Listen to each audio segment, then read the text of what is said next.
Ada satu tuh perbuatan bid'ah ditinggalin sama orang. Saking itu yang bid'ah udah dianggap sunnah, orang-orang apa ngomong tuh dikata sunnah, itu dia ninggalin sunnah. Jadi saking di akhir zaman ini udah keputar balik, yang bid'ah dianggap sunnah, sunnah dianggap bid'ah. Ketika ada orang ninggalin bid'ah, orang-orang langsung bilang tuh, satu orang ninggalin bid'ah, orang-orang saking nyangkanya itu sunnah bilang, kok parah sok ninggalin sunnah tuh dia. Padahal yang ditinggalin apa? Bid'ah. Sampai segitunya tuh nanti tuh di akhir zaman. Yang sunnah dianggap bid'ah, yang bid'ah dianggap sunnah. Kenapa kok bisa sampai begitu? Kata Syekh Abdul Wahab Sya'rani, beliau jelasin makna hadisnya. Wa dzalika li tawaruthil furu'i al-bid'ah an usulihim. Karena saking bid'ahnya diturun-temurun. Sampai-sampai yang bid'ahnya dianggap sunnah, yang sunnah dianggap bid'ah. Falamma qala zamanul 'amali bil bid'ah dhanna an-nasu annaha sunnatun mimma sannahu Rasulullah sallallahu alaihi wasallam. Ya ketika udah berlalu lama, qala zamanul 'amali, ketika sudah berlalu lama al-amal, waktu mengamalkan bil bid'ah, perbuatan bid'ah tersebut, dhanna an-nasu, orang-orang sampai nyangka annaha sunnatun mimma sannahu Rasulullah sallallahu alaihi wasallam, orang-orang sampai nyangka itu disunnahkan oleh Rasulullah. Jadi saking bid'ah dikerjain dan turun-temurun, sampai-sampai orang nyangkanya itu apa? Sunnah. Sampai di akhir zaman udah keputar balik. Yang sunnahnya saking lamanya ditinggalin, sampai orang nyangkanya apa? Bid'ah. Akhir zaman, nasallallahu al-afiyah. Mudah-mudahan kita diselamatkan sama Allah Ta'ala. La ilaha illallah. Ya, Anda mau jelasin dulu. Di dalam Ahlus Sunnati wal Jamaah, jangan salah paham. Di dalam Ahlus Sunnati wal Jamaah, segala perbuatan harus ada dalil. Itu betul. Itu bukan punya Wahabi, itu punya umat Islam. Semua perbuatan harus ada dalil. Kalau kita mau bilang dia haram ada dalilnya, bilang halal ada dalilnya, bilang boleh juga ada dalil. Cuman yang jadi masalah apa? Yang jadi masalah kadang-kadang sekelompok orang yang salah paham, mentang-mentang Nabi nggak ngerjain dibilang haram. Itu yang jadi salah paham. Ini yang masalahnya, ini yang membedakan kita nih. Kita sepakat bid'ah nggak bagus. Nabi yang bilang, wa syarrul umuri muhdatsatuha wa kullu muhdatsatin bid'ah. Kita sepakat yang namanya bid'ah juga bagus. Apalagi kalau bid'ahnya bid'ah sayyi'ah. Kita sepakat tuh bid'ah sayyi'ah nggak bagus. Itu istilah bid'ah sayyi'ah itu nggak bagus bukan punya Wahabi, itu punya umat Islam. Karena itu disampaikan oleh Rasulullah SAW. Cuman yang kita nggak sepakat, kalau ada orang yang mengatakan kalau Nabi nggak ngerjain berarti haram, itu yang masalah. Kalau yang Nabi larang jelas haram. Yang Nabi perintahkan bisa wajib, bisa juga sunnah. Yang Nabi larang haram. Nanti akan kita jelaskan. Tapi kalau yang Nabi nggak kerjain, apa langsung semena-mena jadi haram? Enggak, ini yang masalah nih. Kadang-kadang orang dibilang haram gara-gara Nabi nggak ngerjain tuh, berarti bid'ah, berarti dolalah, berarti fitnah. Enak bener begitu? Nggak ada. Yang namanya haram itu nanti akan kita bahas. Ada satu risalah bagus dari ulama namanya As-Sukut. As-Sukut la yuntiju hukman. As-Sukut la at-tarku la yuntiju hukman. Nabi nggak ngerjain sesuatu itu bukan berarti melahirkan sebuah hukum. Nabi nggak ngerjain sesuatu bukan berarti hukumnya atau at-tarku la yufidu tahrim. Nabi nggak ngerjain itu bukan berarti haram. Haram itu kapan bisa disebut haram? Nanti akan disebut.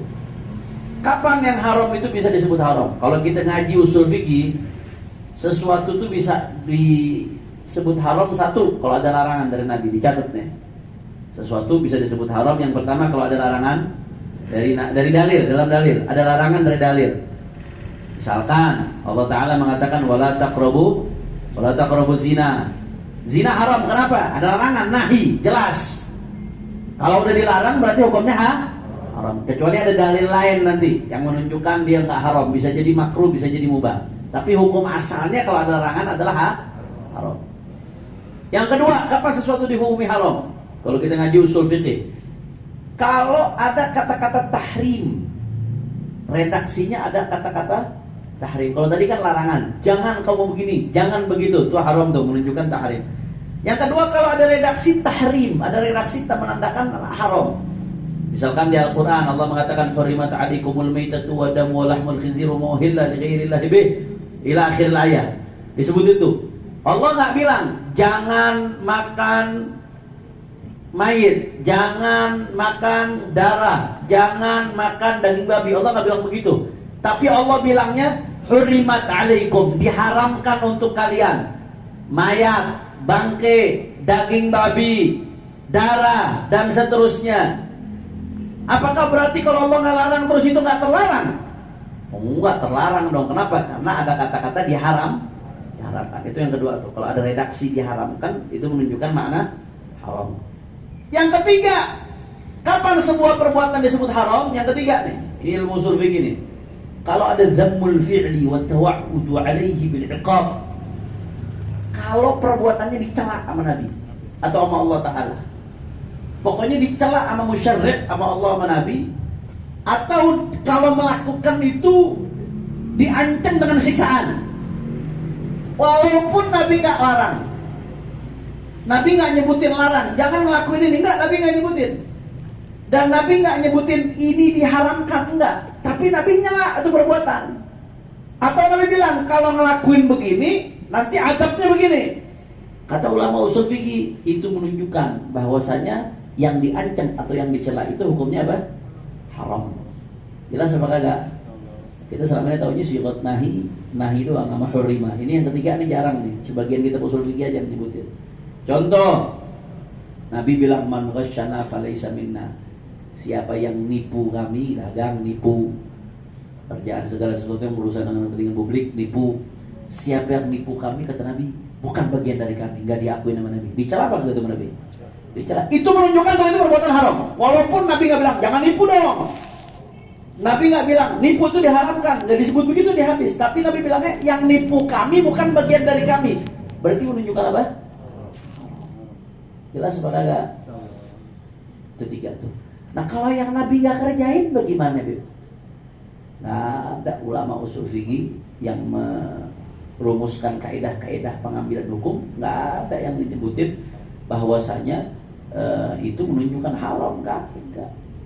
Walaupun ada yang menyebutin syad belakangan rombongannya dia yang nyebutin. Nah, ada. Nabi sendiri yang menjelasin.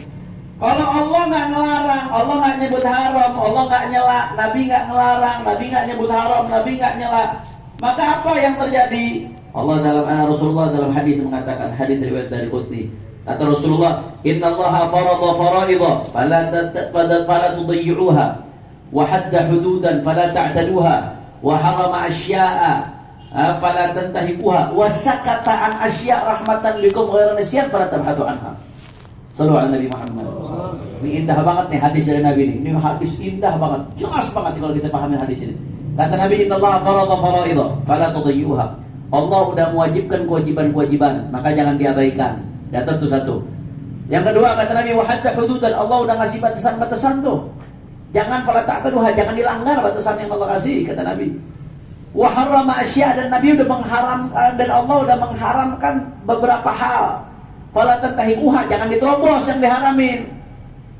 Tapi lanjutannya kata Nabi, wa sakataan asya, dan Allah sengaja diem, nggak nyebutin beberapa hal. Allah nggak perintahin, Allah nggak haramin. Ada hal-hal yang Allah nggak perintahin, tapi Allah nggak haramin. Maka bagaimana? Itu rahmatan bikum, itu karena rahmatnya Allah, ghairan nisyan, bukan karena Allah lupa. Allah mustahil nggak lupa? Mustahil. Nah kalau yang Allah nggak haramin, Allah nggak perintahin, kata Nabi, fala tabhasu anha, jangan ente cari-cari hukumnya. Jangan dipaksa haram, jangan dipaksa juga wajib. Karena tidak diharamkan, tidak diperintahkan, dan tidak dilarang, itu menunjukkan hukumnya boleh, selesai. Jelas apa kagak? Jadi bukan berarti gara-gara Nabi gak ngerjain terus langsung haram. Ini yang masalah. Itu yang membedakan kita. Terus kita bilang